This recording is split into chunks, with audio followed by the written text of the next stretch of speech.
zokuthi insizwa kuthiwa ingeniswa ngibongelo zayo.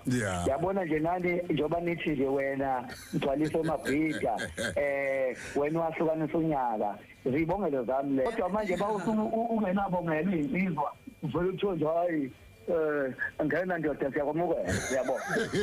Wena Bathiwa ngenze i-reality show.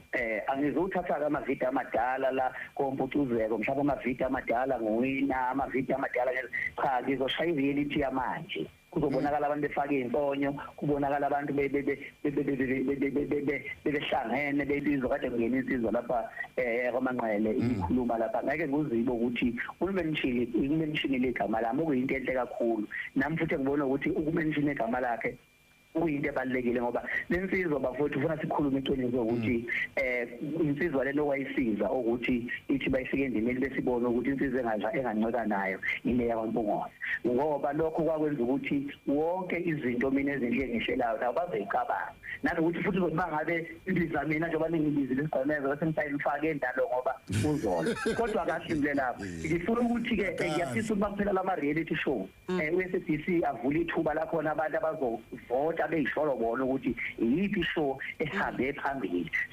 Sifuna lento lena igcwale nje izwe lonke kubonakala ukuthi kahle kahle ubani kuphila.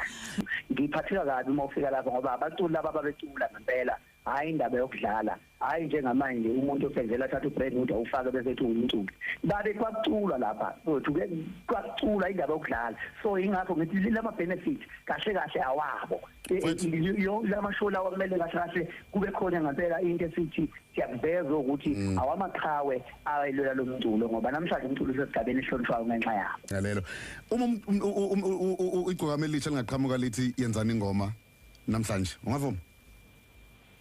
Hayi lo sizwa uba ngathi ke mhlawumbe hayi